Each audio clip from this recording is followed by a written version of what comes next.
എല്ലാവർക്കും നമസ്കാരം. ഇന്ന് നമ്മൾ വന്നിരിക്കുന്നത് വളരെ ഹെൽത്തി ആയിട്ടുള്ളൊരു ബ്രേക്ക്ഫാസ്റ്റ് കോംബോയുടെ 2 റെസിപ്പികളുമായിട്ടാണ്. നമ്മളിന്ന് ഉണ്ടാക്കുന്നത് നല്ല സോഫ്റ്റ് ആയിട്ടുള്ള റാഗി അരിപ്പൊടി വെച്ചിട്ടുള്ള പുട്ടും അതുപോലെ തന്നെ തേങ്ങ ചേർക്കാത്ത ഒരു ചെറുപയർ കറിയുടെ നല്ലൊരു റെസിപ്പി ആയിട്ടാണ്. വളരെ ഹെൽത്തി ആയിട്ടുള്ളൊരു ബ്രേക്ക്ഫാസ്റ്റ് കോംബോ ആണിത്. പുട്ടിൻ്റെ കൂടെ കഴിക്കാനും നല്ല ടേസ്റ്റാണ്. അതുപോലെ തന്നെ ചപ്പാത്തിക്കും ചോറിനും ഒക്കെ കഴിക്കാനായിട്ട് നല്ല ടേസ്റ്റ് ആയിട്ടുള്ളൊരു ചെറുപയർ കറിയാണ്. വീട്ടിലേക്ക് പോകുന്നതിന് മുൻപായിട്ട് നമ്മുടെ ചാനൽ ഇതുവരെ നിങ്ങൾ സബ്സ്ക്രൈബ് ചെയ്തിട്ടില്ല എന്നുണ്ടെങ്കിൽ ഒന്ന് സബ്സ്ക്രൈബ് ചെയ്യുക. അതോടൊപ്പം തന്നെ ബെല്ലൈക്കൺ കൂടി ഒന്ന് പ്രസ് ചെയ്യുക. അതുപോലെ നമ്മുടെ വീഡിയോസ് ലൈക്ക് ചെയ്യാനും ഷെയർ ചെയ്യാനും നിങ്ങളുടെ അഭിപ്രായങ്ങൾ കമൻസിലൂടെ അറിയിക്കാനും മറക്കരുത്. നമ്മൾ ഈ ചെറുപയർ കറി ഉണ്ടാക്കാൻ വേണ്ടിയിട്ട് 1 കപ്പ് ചെറുപയറാണ് എടുത്തിരിക്കുന്നത്. ചെറുപയർ നന്നായിട്ട് കഴുകിയിട്ട് വേണം നമ്മൾ വേവിക്കാനായിട്ട്. പെട്ടെന്നൊക്കെ ഉണ്ടാക്കാനാണെന്നുണ്ടെങ്കിൽ തലേദിവസം തന്നെ ഇതൊന്ന് വെള്ളത്തിലിട്ട് വെക്കുകയാണെന്നുണ്ടെങ്കിൽ രാവിലെ വളരെ കുറച്ച് സമയത്തിനുള്ളിൽ ഇത് വെന്ത് കിട്ടും.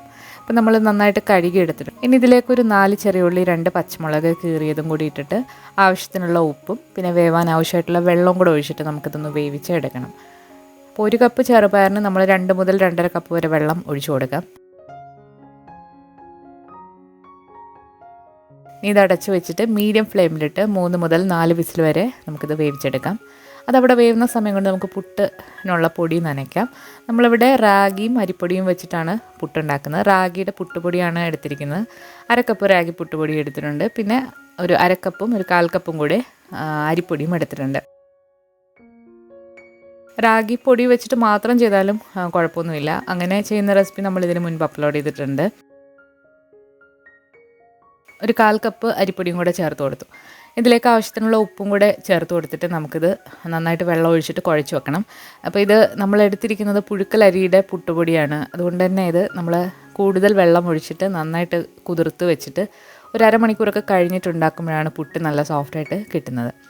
ആദ്യം നമുക്ക് കുറേശ്ശെ വെള്ളം ഒഴിച്ചിട്ട് ഈ 1 കപ്പ് വെള്ളവും നമ്മൾ ഇതിലേക്ക് ഒഴിച്ചിട്ട് വേണം നന്നായിട്ടിത് കുഴച്ചെടുക്കാനായിട്ട്.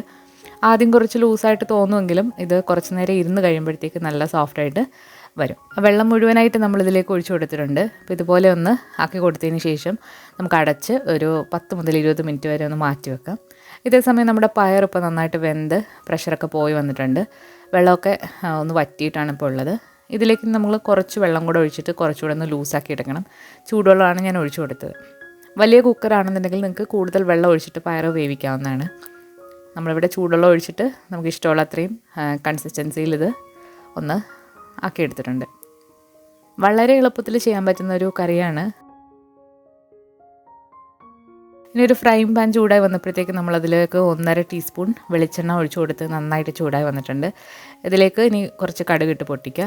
കടുക് പൊട്ടി വന്നു കഴിഞ്ഞാൽ ഒരു പിടി ചെറിയ ഉള്ളി ഒന്ന് 2ആക്കി മുറിച്ചതും കുറച്ച് വെളുത്തുള്ളി 3 അല്ലി വെളുത്തുള്ളി ഒന്ന് കീറിയതും കറിവേപ്പിലയും അതുപോലെ വറ്റൽമുളക് ഉണ്ടെങ്കിൽ വറ്റൽമുളക് ഇത്രയും കൂടി ഇട്ടിട്ട് നന്നായിട്ടൊന്ന് വഴറ്റിയെടുക്കണം.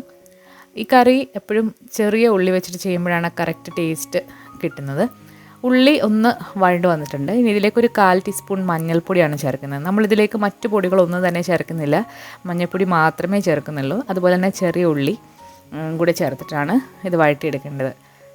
ഈ വഴറ്റി വെച്ചിരിക്കുന്ന മിശ്രിതം നമ്മൾ വേവിച്ച് വെച്ചിരിക്കുന്ന ചെറുപയറിലേക്ക് ചേർത്തിട്ട് നന്നായിട്ടൊന്ന് തിളപ്പിച്ചെടുക്കുക. അധികം മസാലകളൊന്നും ഇല്ലെങ്കിലും ഈ ചെറുപയർ കറിക്ക് ഒരു പ്രത്യേക ടേസ്റ്റാണ്. നമ്മൾ ചെറിയ ഉള്ളിയൊക്കെ ചേർത്ത് വേവിച്ചിരിക്കുന്ന കാരണം ഒരു പ്രത്യേക ടേസ്റ്റാണ്. പുട്ടിൻ്റെ കൂടെ നല്ലൊരു കോമ്പിനേഷനാണ്. തേങ്ങ ഒന്നും ചേർക്കാതെ തന്നെ വളരെ ഹെൽത്തി ആയിട്ട് ഉണ്ടാക്കാൻ പറ്റുന്നൊരു പയർ കറിയാണ്. നമ്മൾ തേങ്ങയാണെന്നുണ്ടെങ്കിലും തേങ്ങാപ്പാലാണെന്നുണ്ടെങ്കിലും ഒരുപാട് എല്ലാ കറികളിലും ഉപയോഗിച്ച് കഴിഞ്ഞാൽ അതൊരുപാട് ഫാറ്റാണ്. അപ്പോൾ ഡയറ്റൊക്കെ നോക്കുന്നവർക്കും അതുപോലെ തന്നെ ഡയബറ്റീസ് കൊളസ്ട്രോളൊക്കെ ഉള്ളവർക്കും പറ്റിയൊരു ബ്രേക്ക്ഫാസ്റ്റ് കോംബോ ആണ് നമ്മളിന്ന് ഷെയർ ചെയ്തത്. അപ്പോൾ നമ്മുടെ പയർ കറി നന്നായിട്ട് തിളച്ച് വന്നിട്ടുണ്ട്. ഇതേ സമയം നമ്മൾ നേരത്തെ നനച്ച് വെച്ചിരിക്കുന്ന പുട്ടിത് നന്നായിട്ട് വെള്ളമൊക്കെ അബ്സോർബ് ചെയ്തെടുത്തിട്ടുണ്ട്. ഇതിലേക്ക് വേണമെന്നുണ്ടെങ്കിൽ കുറച്ചുകൂടെ വെള്ളം ഒഴിച്ചിട്ട് ഒന്നുകൂടെ ഒന്ന് നനച്ച് എടുക്കാം. അത് നിങ്ങൾ നോക്കിയിട്ട് ചെയ്യാം. ഒന്നുകൂടെ കട്ടകളൊക്കെ നന്നായിട്ട് ഉടച്ചു കൊടുത്തതിന് ശേഷം നമുക്കിത് പുട്ടുകുറ്റിയിൽ നമുക്കൊന്ന് ആവി കയറ്റിയെടുക്കാം. ആദ്യം തന്നെ ചില്ലി ഇടാൻ മറക്കരുത്. പിന്നെ കുറച്ച് തേങ്ങ ചിരകിയത് ഇടവിട്ടിട്ടിട്ട് ആവി കയറ്റിയെടുക്കാം. നമ്മൾ തേങ്ങ പുട്ടിൽ ചേർക്കുന്നുണ്ട്, അതുകൊണ്ട് തന്നെ കറിയിൽ ചേർക്കേണ്ട ഒരാവശ്യവുമില്ല. തേങ്ങ ഇങ്ങനെ നമ്മൾ കഴിക്കുമ്പോഴാണ് നല്ലത്. അരച്ചായാലും പാലായിട്ടും എടുക്കുമ്പോൾ കുറച്ചുകൂടെ ഫാറ്റ് കൂടുതലായിരിക്കും. അപ്പോൾ 2-3 ടേബിൾ സ്പൂൺ പുട്ടുപൊടി നനച്ചത് പിന്നെ തേങ്ങ അങ്ങനെ ഇട്ടിട്ട് നമുക്കിത് ആവി കയറ്റിയെടുക്കാം. പ്രഷർ കുക്കറിൽ നമ്മൾ വെള്ളം എടുത്ത് നന്നായിട്ട് ചൂടാക്കാനായിട്ട് വെച്ചിട്ടുണ്ട്. അതിൻ്റെ വിസിൽ മാറ്റിയതിന് ശേഷം നമുക്കതിലേക്ക് പുട്ട് കുറ്റി വെച്ചിട്ട് ആവി കയറ്റിയെടുക്കാം.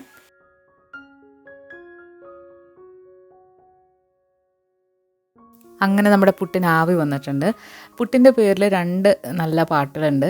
അറിയാവുന്നവർ കമൻറ്റ് ചെയ്യുക. നമ്മൾ കോളേജിലൊക്കെ പഠിക്കുന്ന സമയത്ത് എക്സ്കർഷന് പോയപ്പം നമ്മുടെ ക്ലാസ്സിലൊരു പാട്ട് ഹിറ്റായിരുന്നു.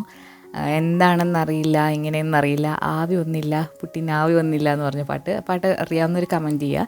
അപ്പോൾ നമ്മുടെ നല്ല സോഫ്റ്റ് ആയിട്ടുള്ള റാഗി പുട്ടും അതുപോലെ തന്നെ ചെറുപയർ കറിയും ഇവിടെ റെഡി ആയിട്ടുണ്ട്. വളരെ ഹെൽത്തി ആയിട്ടുള്ളൊരു ബ്രേക്ക്ഫാസ്റ്റ് റെസിപ്പിയാണ്. അപ്പോൾ എല്ലാവരും ഒന്ന് ട്രൈ ചെയ്ത് നോക്കിയിട്ട് നിങ്ങളുടെ അഭിപ്രായങ്ങളൊക്കെ കമൻസിലൂടെ അറിയിക്കുക. പുതിയൊരു റെസിപ്പി വീഡിയോ ആയിട്ട് നമുക്ക് വീണ്ടും കാണാം. താങ്ക്